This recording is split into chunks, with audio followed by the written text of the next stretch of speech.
slow down. So they're claiming that my post has been removed. That is not true. I did not remove this post. This was my broadcast regarding the state senators, because if they had, they would have been able to block it. And Facebook has decided to remove my broadcast that I was doing. It says it goes against community standards, that they don't show what specifically they're talking about. Our technology, blah, blah, blah. Then they're saying this. Acts of protest. We'll send an update when we review your post again. So instead of telling me, hey, this is wrong, you need to take it down, they just decided to just take the post off and not even tell me why.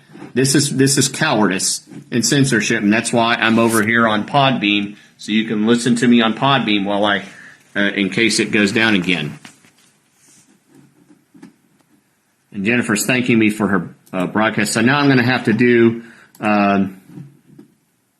Do you see anything here on Twitter that's violating their standards? Anyway, as I was talking about before, the leftist cowards at Facebook took me down, and I'm still on Podbeam uninterrupted, because Podbeam actually are people that allow people to speak without making up stupid fake guidelines in order to censor them.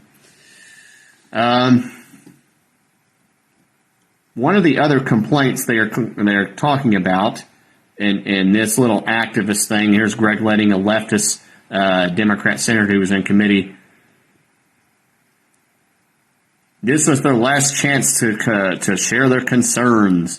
But of course, the overall theme is they're claiming that there was no chance for these children to speak their mind. That is an absolute lie. In point of fact, several students were able to show up when the meeting was in the Arkansas legislature, and here is an example of one of them. So here's the leftist here, and there's Senator English trying to explain, as I said before. As a matter of fact, I'll play this a little bit of this again, not the whole thing. Why you shouldn't accept them. I'm speaking on why you should not accept these amendments. Well, I'm sorry. It's directly what we're speaking on. You don't get to have, this committee gets to decide whether we do. We're taking your opinions, and that's it. When this bill is stating so many things, like our education. Really appreciate you. Don't get to talk about those. You only get to talk about the things that are in this amendment right here. I think that the amendments are not sufficient. They do not support what the bill So you needs.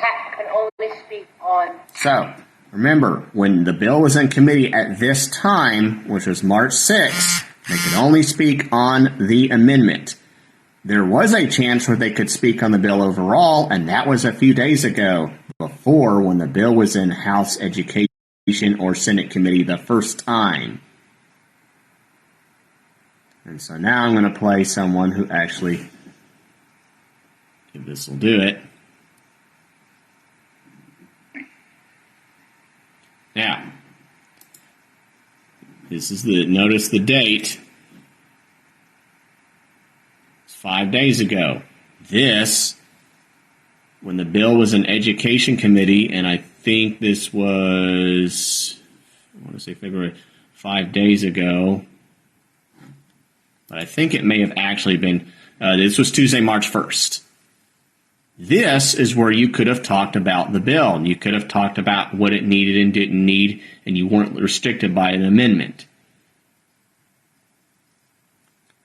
So here's a teenage Republican talking about the bill.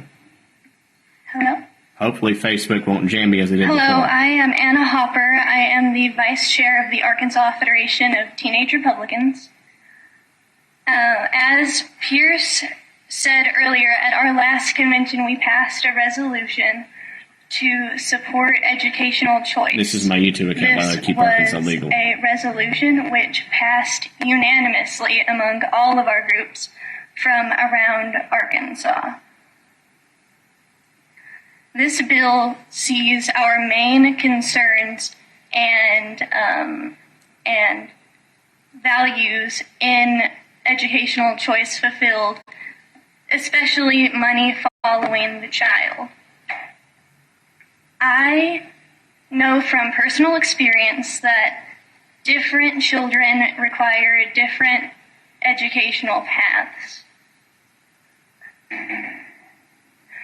I graduated from high school at 15. I graduated my associates in business arts at 17. And I walk in May with my bachelor's in business administration at 18. Hopefully, I will start law school in August at 19.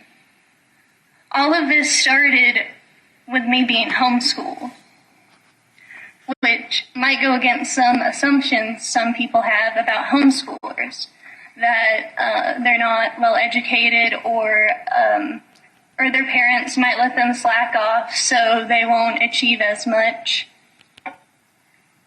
I am a student who has a disability. I am visually disabled, and from what my doctors can tell, I have never seen better than 20/50. This includes things like visual snow. I require large print. Working for long periods in front of computers without breaks can stress my eyes out and make it really hard for me to learn anything.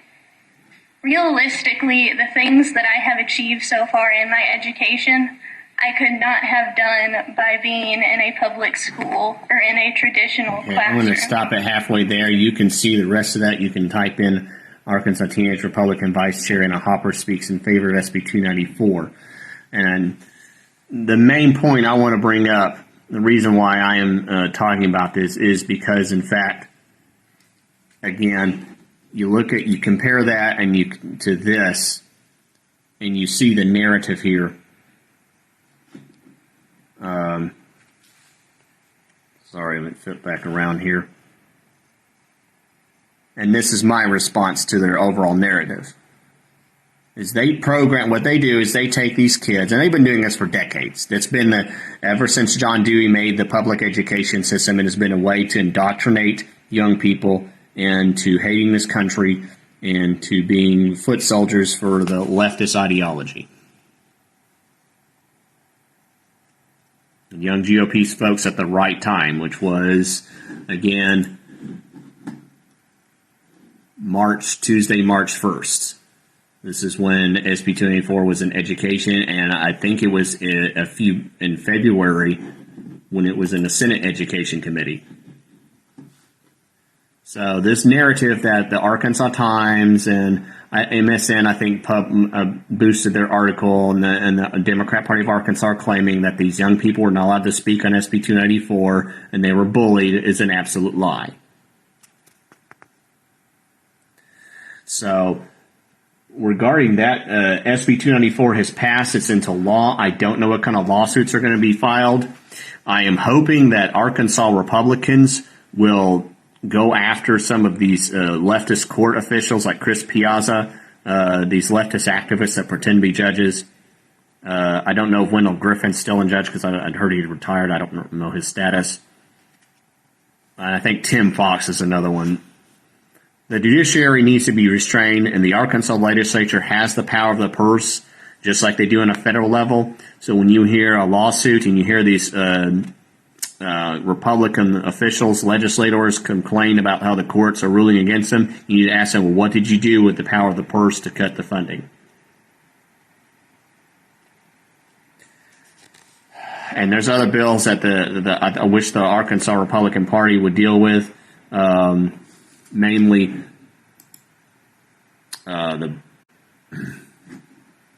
Oh, look at this. Your post is now back on Facebook. We got it wrong. Would you look at that? You cut me off in the middle of a live stream, and instead of saying, hey, there's a problem, you've got a, wait a minute, there's a problem. We made a mistake. Sorry about that. Oh, by the way, while they're going after me because they claimed earlier that my post had nudity, this is on Facebook. This is the ad on Facebook. So they cut me off for indecent stuff on Facebook because I was supposedly putting indecent stuff on Facebook. They wouldn't show me what it was. There was nothing there, but then this is the ad on Facebook, and this is my Facebook page. So once again, they got it wrong. So now they've cut me off. So if anybody was watching me, your post is back on Facebook. Where is it? So this is what I was talking about earlier. My live stream that they cut me off in the middle of the stream without giving a reason, and then they put it back on. No, what happened was your hypocrisy got caught. So anyway, the other bill is going to call about